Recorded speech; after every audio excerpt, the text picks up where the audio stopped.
लोग कहते हैं कि बाबा साहेब डॉक्टर भीमराव अंबेडकर ने क्या किया है।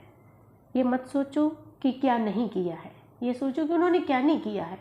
उन्होंने अपना सारा जीवन सिर्फ देश सेवा में लगा दिया है। और जवाहरलाल नेहरू जी ने कहा है कि डॉक्टर अंबेडकर भारतीय संविधान के निर्माता हैं। इसमें कोई संदेह नहीं है। संविधान बनाने में जितनी मेहनत उन्होंने की तथा इसके लिए उन्होंने जो योगदान दिया है वैसा किसी अन्य ने नहीं दिया। इसके लिए उन्हें हमेशा याद रखा जाएगा।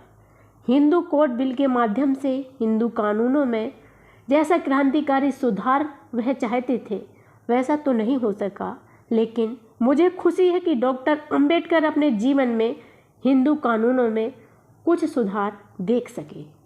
यह विचार थे पंडित जवाहरलाल नेहरू जी के। नमन है ऐसे महामानव को कि उन्होंने कहा है, मुझे तो कोई भय नहीं है, मौत जब चाहे आ जाए। 2 दिसंबर 1956 को दिल्ली के अशोका मिशन बुद्ध विहार में दलाई लामा के सम्मान में आयोजित समारोह में डॉक्टर अंबेडकर ने भाग लिया। दलाई लामा बौद्ध गया में बुद्ध के 25वें जयंती समारोह में शामिल होने के लिए भारत आए हुए थे। शाम को अपनी कोठी के लॉन में अपने अनुयायियों के बातचीत करते रहे। वहीं पर रात का भोजन किया और रात 10:30 बजे सो गए। अगले दिन उठे तो कुछ थकान महसूस कर रहे थे। उन्होंने लॉन में ही कुर्सी लगवा दी और वहीं आराम करने लगे। वहीं पर डॉक्टर सविता अंबेडकर के भाई बालू कबीर ने बाबा साहेब के कुछ फ़ोटो लिए। एक ग्रुप फ़ोटो भी हुआ जिसमें बाबा साहेब के साथ माई साहब, उसके पिता कृष्णराव कबीर और डॉक्टर मावलंकर शामिल थे। 2 दिसंबर की ही रात डॉक्टर अंबेडकर एक हाथ में सोटा सहारे की लाठी तथा दूसरा हाथ अपने निजी सचिव नानक चंद रत्तू के कंधे पर रखकर कोठी परिसर में ही निवास कर रहे। अपने वृद्ध माली भस्मासुर को देखने गए जो धोबी समाज से था।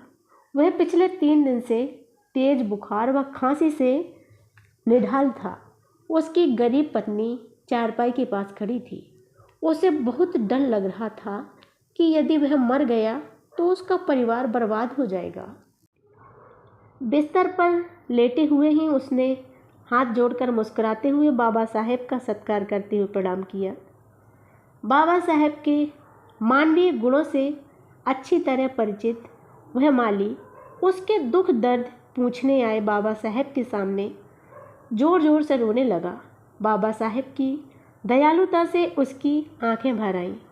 सिसकियां लेते हुए वह बोला, भगवान, आप स्वयं मेरे हाल जानने यहाँ पधारे हैं, लेकिन मेरे बचने की कोई आशा नहीं है। मेरे मरने के बाद मेरी पत्नी का क्या हाल होगा। वह फिर रोने लगा। बुजुर्ग माली को हिम्मत दिलाते हुए बाबा साहेब ने कहा, मत रो भस्मासुर, सभी को एक न एक दिन मरना ही है। मुझे भी तो एक दिन मरना ही है। धीरज रखो और हिम्मत रखो। मैं अभी दवाई भेज रहा हूँ, उन्हें लेना और जल्दी ही ठीक हो जाओगे। इसके बाद बाबा साहब ने नानक चंद रत्तू की ओर देखते हुए कहा, देखो यह बेचारा गरीब आदमी मौत से कितना भयभीत है। मुझे तो कोई भय नहीं है, मौत जब चाहे आ जाए। किसी को भला क्या मालूम था कि ऐसा हो जाएगा। शायद मौत उस महान योद्धा की चुनौती को सुन रही थी और 4 दिन बाद वह निर्दयी मौत काल बनकर आ ही गई। करोड़ों दलितों को मानो अनाथ कर गई। बाबा साहेब सरल स्वभाव के थे। घमंड उनसे बहुत दूर था।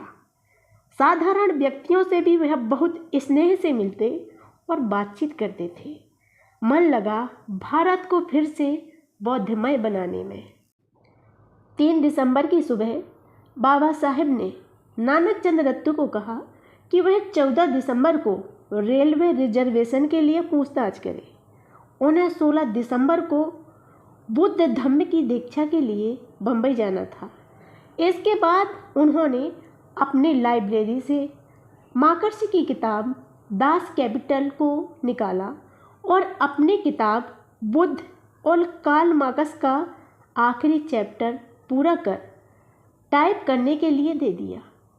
4 दिसंबर को डॉक्टर अंबेडकर राज्यसभा में भी गए, जहां कार्यवाही के बाद कई सदस्यों से बातचीत की।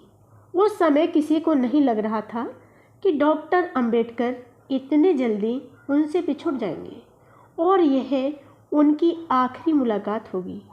हालांकि वे बीमार थे, लेकिन ऐसा नहीं लगता था कि इतने जल्दी ही उनका निधन हो जाएगा।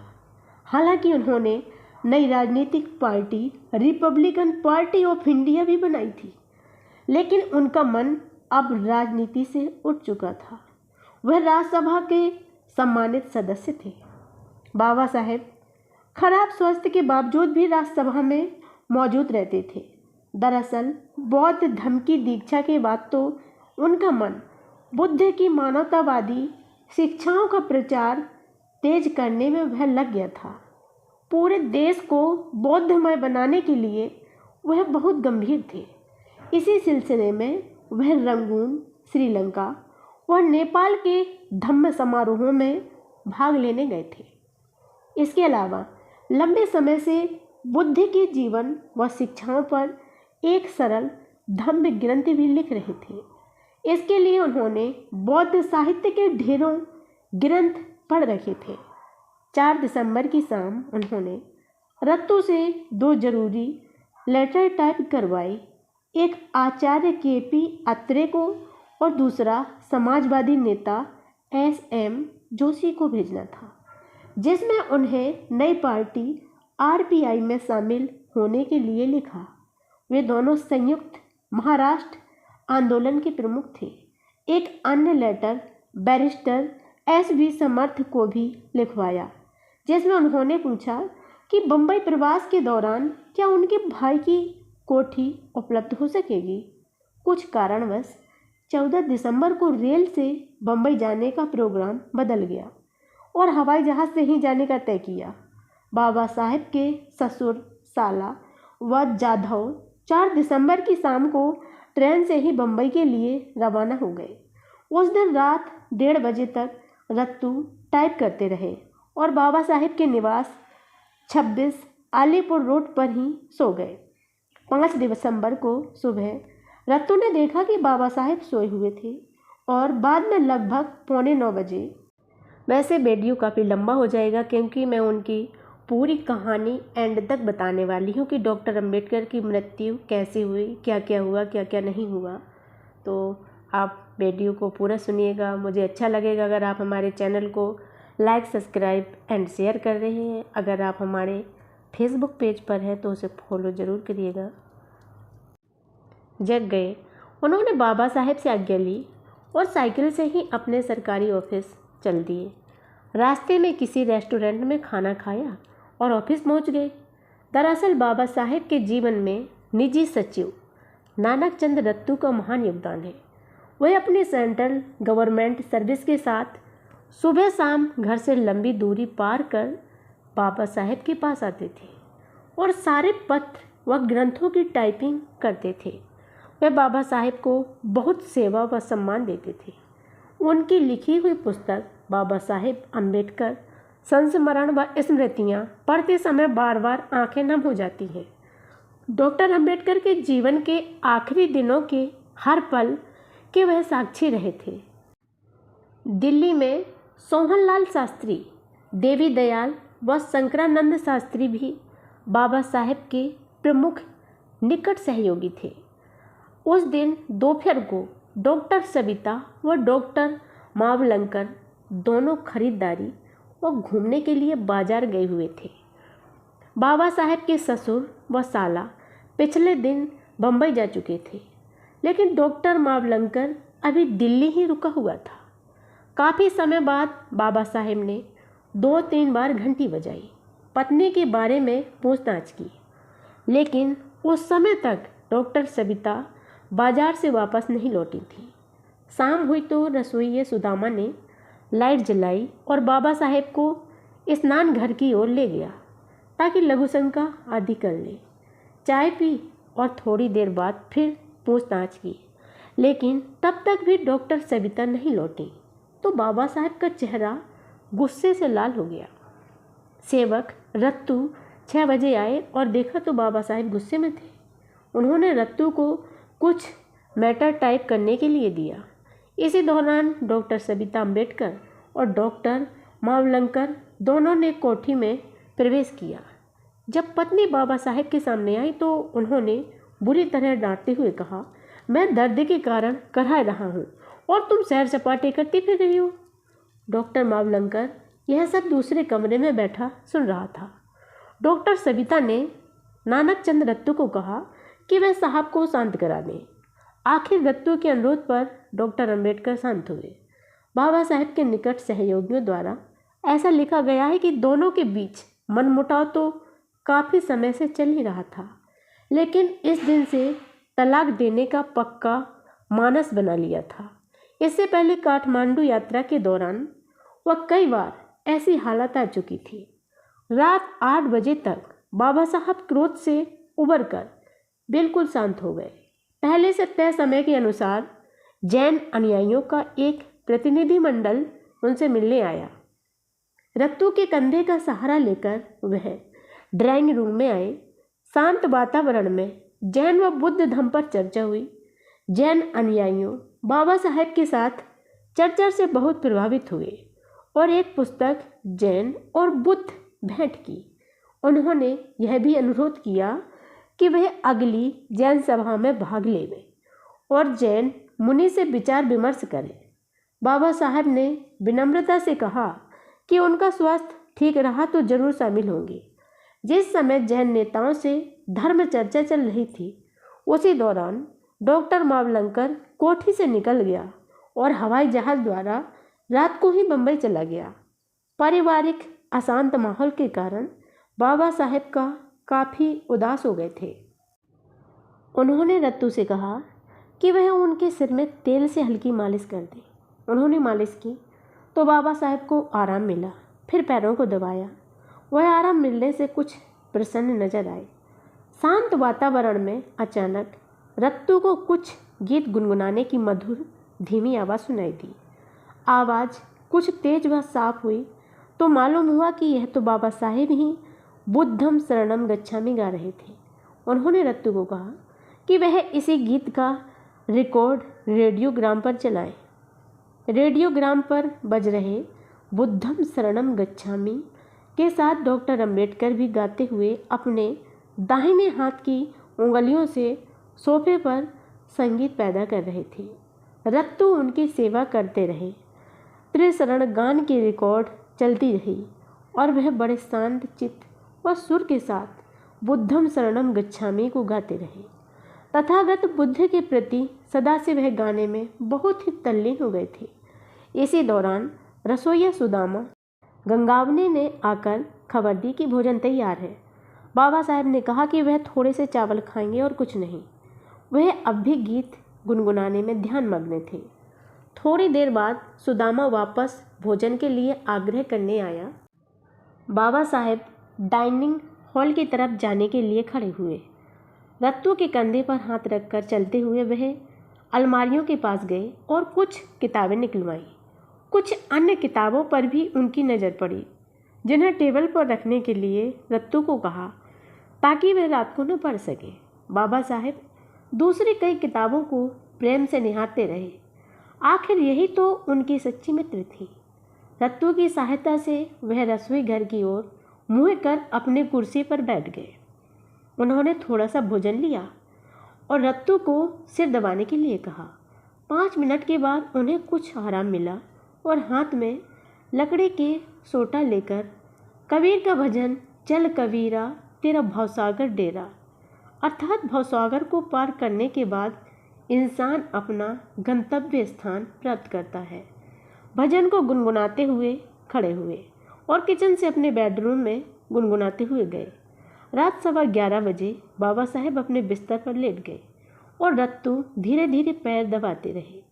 अधिक काम व बाबा साहब की सेवा के कारण रत्तू पिछली रात भी अपने घर नहीं गए थे। उन्हें ज्यों ही हल्की नींद आने लगी, रत्तू के मन में विचार आया कि अब बाबा साहेब को नींद आ रही है, इसलिए वह भी अपने घर चला जाए। बाबा साहेब का ध्यान आकर्षित करने के लिए रत्तू ने टेबल पर रखी किताबों को ठीक किया। बाबा साहेब ने पलकें हल्की ऊपर की तो रत्तू ने उनसे जाने की आज्ञा ली। उन्होंने अपनी साइकिल बाहर निकाली। बहुत जोर से भूख लगी हुई थी, थके हुए भी थे। चिंता हो रही थी कि उनकी पत्नी इंतजार कर रही होगी। जैसे ही वह कोठी के गेट तक पहुंचे, सुदामा ने पीछे से आवाज़ दी, बाबा साहेब आपको बुला रहे हैं। उन्होंने रत्तू से अपनी अलमारी से द वुड एंड हिज धम नामक ग्रंथ की भूमिका तथा प्रीफेस लाने को कहा। इसके अलावा टाइप किए हुए उन पत्रों को भी टेबल पर रखवा लिया जो उन्होंने आचार्य अत्रे, S.M. जोशी और वर्मा सरकार को भेजने के लिए लिखवाए थे।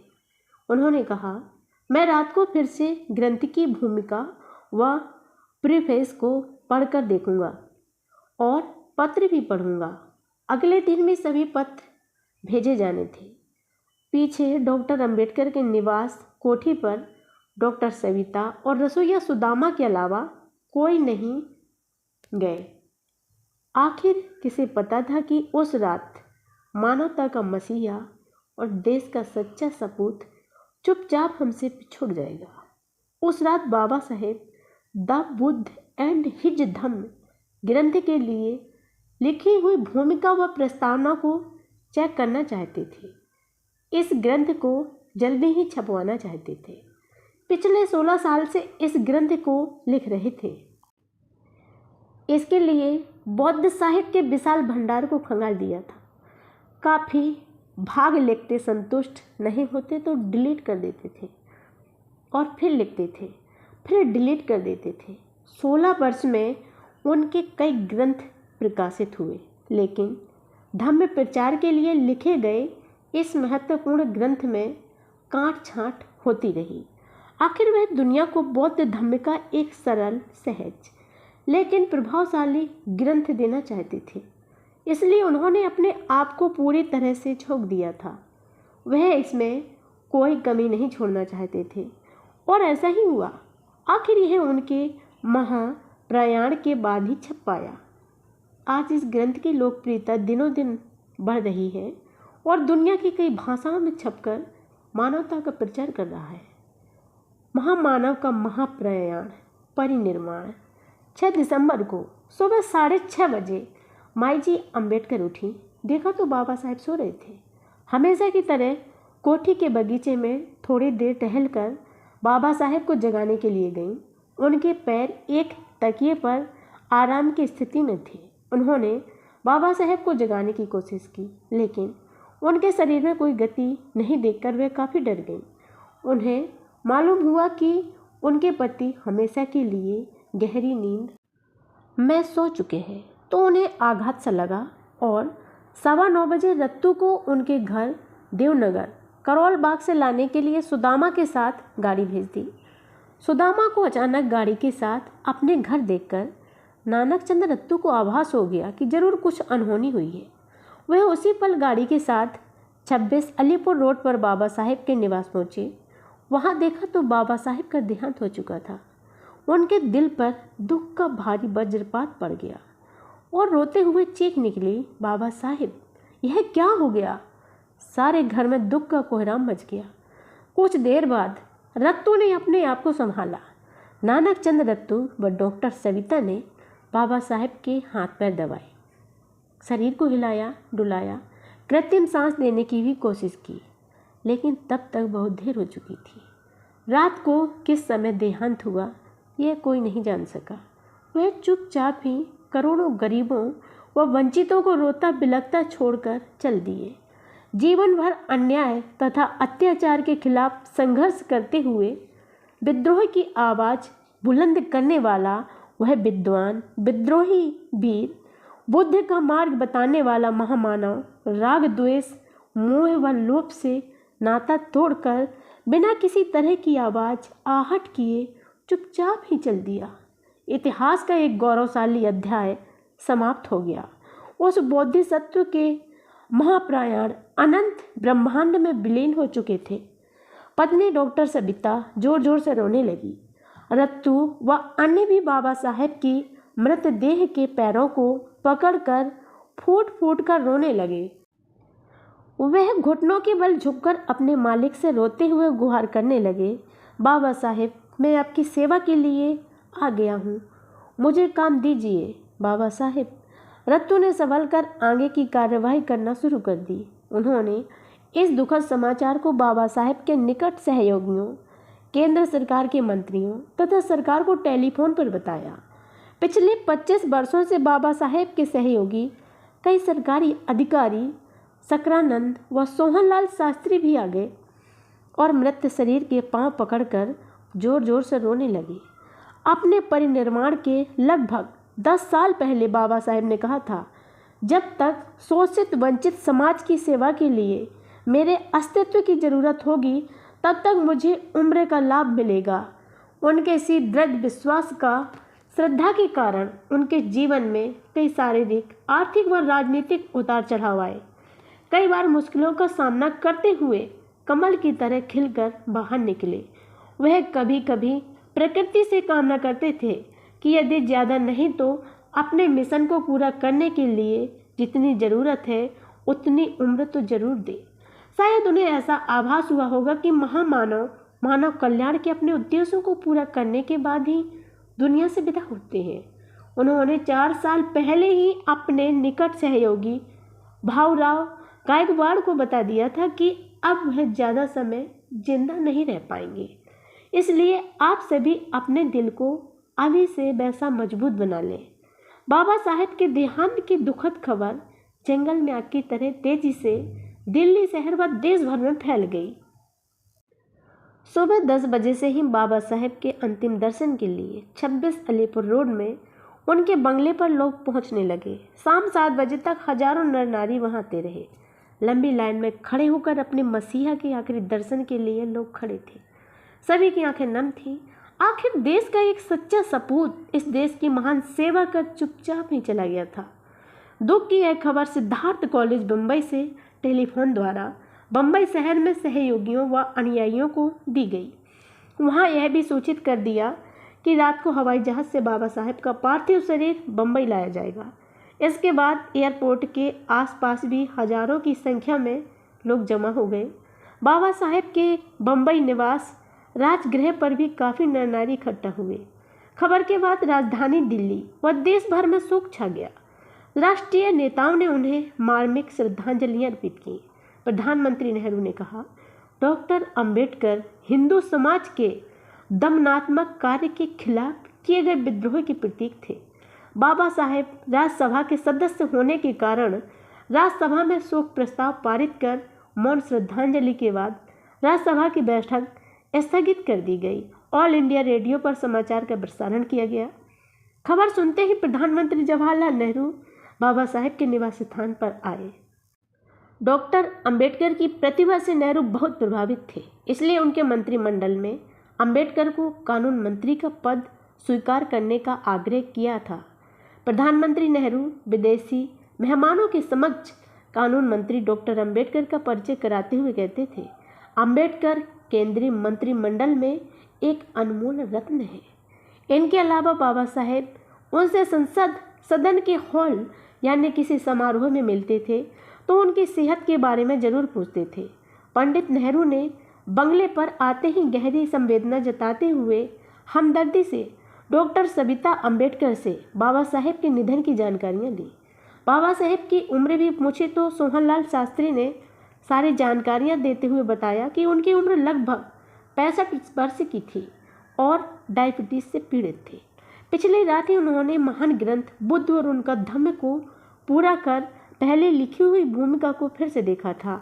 यह सुनकर पंडित नेहरू कुछ पल के लिए सोचने लगे। दरअसल नेहरू स्वयं तथागत बुद्ध की शिक्षाओं के अनुयायी थे।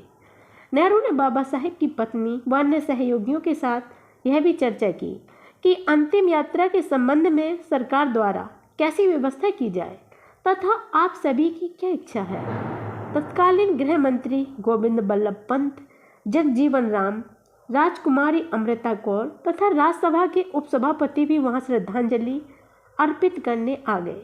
नेहरू मंत्रिमंडल के कई मंत्रियों, लोकसभा व राज्यसभा सेक्रेटरी और कई संसद सदस्यों ने बाबा साहेब के पार्थिव शरीर पर फूल अर्पित कर श्रद्धांजलि दी। संचार मंत्री जगजीवन राम ने बाबा साहेब की देह को बम्बई ले जाने के लिए टैकोडा हवाई जहाज की रियायती कीमत पर व्यवस्था करवाई। सारी व्यवस्था से संतुष्ट होकर पंडित नेहरू वहां से चले गए।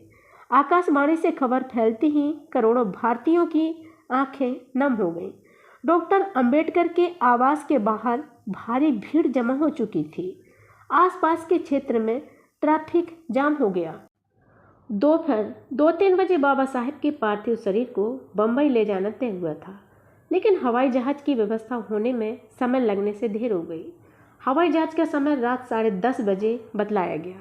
समय को ध्यान में रखकर अनुयायियों ने बाबा साहेब के पार्थिव शरीर को एक खुले ट्रक पर रखकर फूलों से सजाया और दिल्ली में भी अंतिम यात्रा निकालना तय किया। बाबा साहेब अमर रहे कि जय घोष के साथ अंतिम यात्रा की शुरुआत उनके निवास स्थान से हुई। पूरा ट्रक फूल मालाओं से ढक दिया गया था। रास्ते में हजारों लोगों का सैलाब अपने संविधान निर्माता को आखिरी प्रणाम करने उमड़ पड़ा। अपने मुक्तिदाता के अंतिम दर्शन के लिए रास्ते में दोनों ओर लोग खड़े थे। 26 अलीपुर रोड से शुरू हुई शव यात्रा दिल्ली के प्रमुख रास्तों से होती हुई जब संसद भवन तक पहुंची तो रात के 9:30 बज चुके थे और जन समूह उमड़ता जा रहा था। लोग भागते दौड़ते हुए यात्रा के साथ बढ़ रहे थे।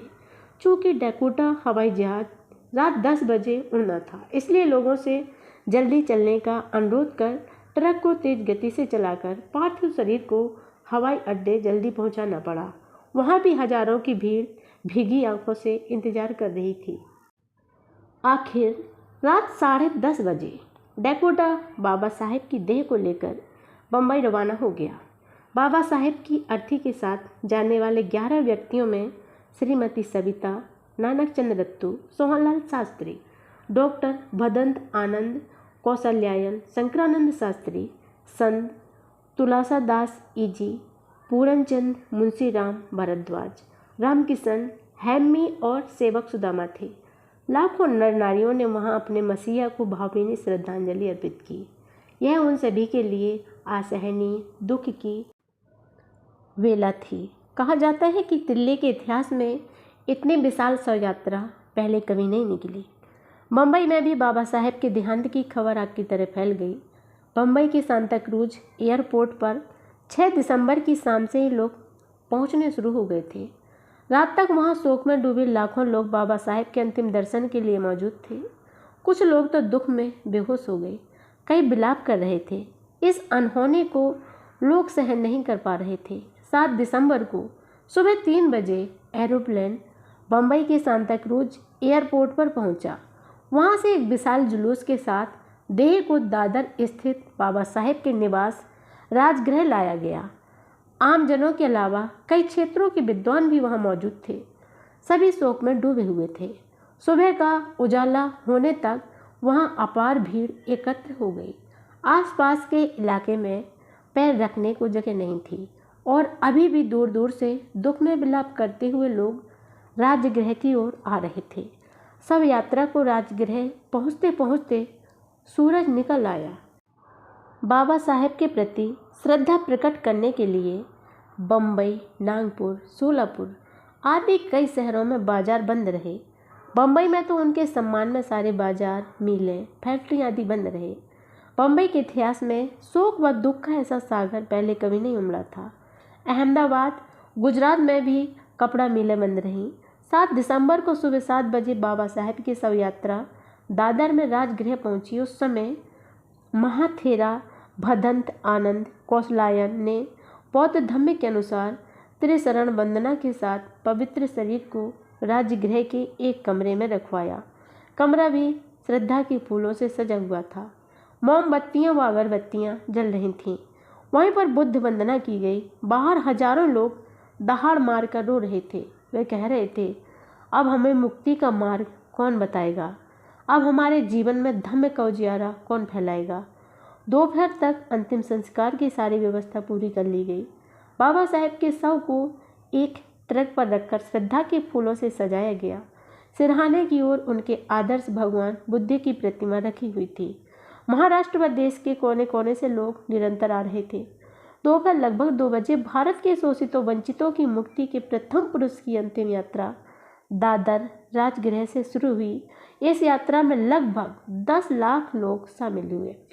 लगभग 5 घंटे बाद विंसेंट रोड, अब अंबेडकर मार्ग, पोयबाबड़ी, एल्फिस्टन पुल, सायन रोड, गोखले मार्ग से होता हुआ समुद्र के किनारे दादर शमशान घाट पहुंचा। इस दौरान नॉर्थ बॉम्बे का ट्रैफिक बंद रहा। उस महामानव के आखिरी दर्शन के लिए रास्तों के दोनों ओर अपार भीड़ खड़ी थी। कहीं पैर रखने की जगह नहीं थी। शांति के प्रतीक सफ़ेद वस्त्र पहने लाखों नर नारी श्रद्धा के फूल अर्पित करते हुए उस बोधिसत्व को बार बार नमन कर रहे थे। कहते हैं उस दिन बम्बई के बाजारों में सफ़ेद धोतियाँ खत्म हो गई थीं। सड़कों के अलावा मकानों की छतों व पेड़ों पर चढ़कर भी बाबा साहेब के अंतिम दर्शन कर रहे थे। शव यात्रा पर जगह जगह फूलों की वर्षा कर रहे थे। फूलों से शरीर ढक जाने पर पल पल में फूलों को हटाया जा रहा था ताकि लोग उनके चेहरे की एक झलक को पाकर धन्य हो सके।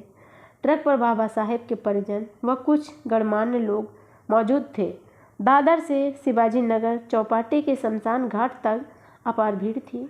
बम्बई निवासियों का कहना था कि उन्होंने अपने जीवन में ऐसी विशाल शव यात्रा पहले कभी नहीं देखी। लगभग 5 घंटे बाद अंतिम यात्रा दादर शमशान भूमि पहुंची। दादर चौपाटी के समुद्र किनारे यात्रा पहुंची तो समुद्र की ऊंची उठती लहरें भी बाबा साहेब के चरण छूने और नमन करने के लिए मानो आगे आ रही थीं। दूर दूर तक दिखाई देना वाला नीला सागर भी आज खुद आंसू बहा रहा था। शाम को अंधेरा हो चुका था। बाबा साहेब के पार्थिव शरीर को चंदन की चिता में रखा गया और उनके एकमात्र पुत्र यशवंतराव अंबेडकर ने पिता को अग्नि दी। चिता जल उठी और बाबा साहेब की पार्थिव देव अनंत ब्रह्मांड में विलीन हो गई। चिता में जो हुई अग्नि प्रज्वलित हुई, शोकाकुल लाखों नर नारी फूट फूट कर रोने लगे। आखिर उनका उद्धारक उनसे बिछुड़ गया था। वे तो मानो अनाथ हो गए थे। 7:30 बजे दाह संस्कार संपन्न हुआ। अंतिम संस्कार का सारा काम बाबा साहेब की अंतिम इच्छा के अनुसार विद्वान बौद्ध भिक्षु डॉक्टर भदंत आनंद कौशल्यायन द्वारा बौद्ध रीति से संपन्न करवाया गया। बम्बई पुलिस के एक दस्ते ने भी आखिरी सलामी दी। बम्बई शहर में यह पहला अवसर था जब किसी गैर सरकारी व्यक्ति को सलामी देकर यह सम्मान दिया था। करोड़ों नर नारियों को कोई एक व्यक्ति कितना प्रिय हो सकता है, यह बाबा साहेब की अंतिम यात्रा के दिन में समझ आया। भारत में न जाने कितने बाबा हुए हैं और आगे भी होंगे, कितने साहब हुए हैं और आगे भी होंगे, लेकिन दलितों, शोषितों व वंचितों के बाबा साहेब तो एक ही थे और वह अब इस दुनिया में नहीं रहे। अब तो उनका दिखाया हुआ मार्ग ही हमारे बाबा साहेब है। इस अवसर पर 1 लाख से अधिक लोगों ने बौद्ध धम्म अंगीकार किया। श्रीलंका व अन्य देशों में आए बौद्ध भिक्षुओं ने भी वहाँ श्रद्धांजलि दी। 7 दिसंबर 1956 को सांची में बुद्ध की 2500वीं जयंती के अवसर पर 8 दिन का कार्यक्रम पूरा हुआ था और संभवतः बाबा साहेब उसमें भाग लेने वाले थे, लेकिन होने को तो कुछ और ही मंजूर था।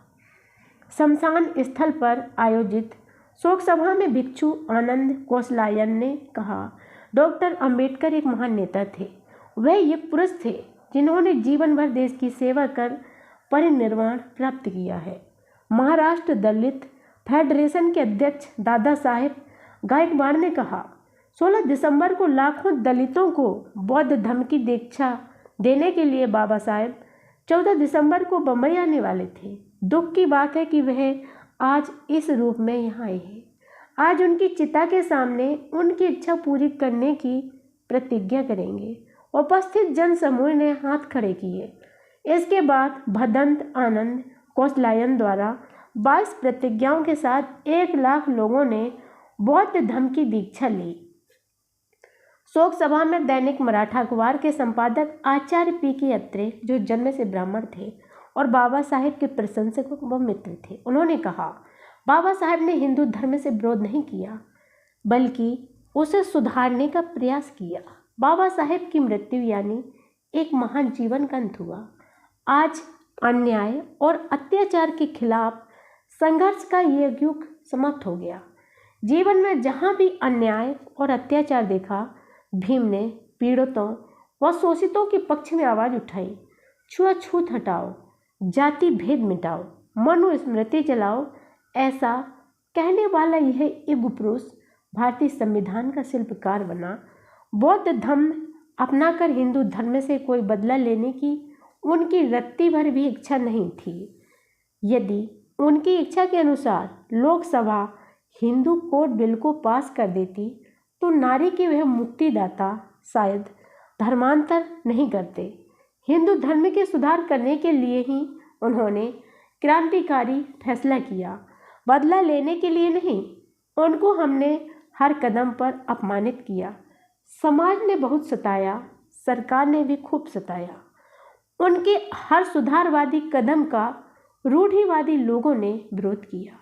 ऐसे समय में भला वह कहाँ जाए। आखिर वह तथागत बुद्ध के शरण में गए और बुद्ध ने उनको हमेशा के लिए आश्रय दिया। शोक भाषण में आचार्य अत्रे ने ऊपर आसमान की ओर देखकर कहा, चांद, सूरज, तारे व बादलों, तुम सभी यहाँ देख लो। आंसुओं के सैलाब से भरा इससे ज़्यादा दुख का समय और नहीं होगा। आचार्य अत्रे के इस मार्मिक भाषण के बाद रात में नीले व शांत समंदर के किनारे बैठी हुई लाखों लोगों की भीड़ में अधिकतर स्त्री पुरुष सिसक सिसक कर रो रहे थे। शमशान घाट पर आयोजित शोक सभा में महाराष्ट्र विधानसभा के अध्यक्ष शीलम, बम्बई सरकार के मुख्य सचिव डॉक्टर सविता अम्बेडकर, बाबा साहेब का भतीजा मुकुंद राव, राव बहादुर बोले, भावराव गायकवाड़, आचार्य दोंदे, प्रो R.D. भंडारे, B.C. कांबले, P.T. बोराले और अनेक गणमान्य महानुभाव उपस्थित थे। इस प्रकार एक युग पुरुष को सभी ने आंसुओं की बहती धाराओं के साथ विदा किया। करोड़ों लोगों को जगाकर मानवता का वह मसीहा हमेशा के लिए गहरी नींद में सो गया। समाज में खुशहाली के लिए घनघोर अंधेरे के खिलाफ वह मसीहा अपने हाथ झुलसा कर भी सूरज उगने की आस में मशाल थामे रहा, लेकिन अब वह तेज ज्योति बुझ गई थी। बाबा साहेब वास्तव में एक दुर्लभ व्यक्ति थे। वैसा भी सभी महापुरुष अपने महान योगदान के लिए अमर रहते हैं। फिर भी सच्चाई से इनकार नहीं किया जा सकता है कि यदि बाबा साहेब 10 वर्ष और जीवित रहते तो इस देश के गरीबों, वंचितों व शोषितों की आर्थिक व सामाजिक आज़ादी का सपना काफ़ी पूरा हो जाता। वैज्ञानिक व मानवतावादी सोच का वह व्यक्ति देश के सच्चे विकास का हिमायती था। बाबा साहेब का सपना भारत को एक बार फिर से बौद्धमय करना था। वह दलितों, उपेक्षितों की आर्थिक मजबूती चाहते थे, लेकिन उनके बिछुड़ने के बाद उनके सपने अभी भी अधूरे हैं, जिन्हें उनके अनुयायियों को पूरे करने हैं। डॉक्टर अंबेडकर के निधन पर पूरे देश में शोक प्रकट किया गया। देश विदेशों में श्रद्धांजलियां दी गई। श्रद्धांजलि के रूप में प्रधानमंत्री जवाहरलाल नेहरू ने कहा, डॉक्टर अंबेडकर भारतीय संविधान के निर्माता हैं, इसमें कोई संदेह नहीं है। ऐसे थे बाबा साहेब डॉक्टर भीमराव अंबेडकर। नमन करते हैं ऐसे महापुरुष को। ऐसे महापुरुष अपने महान योगदान के लिए अमर रहते हैं। जय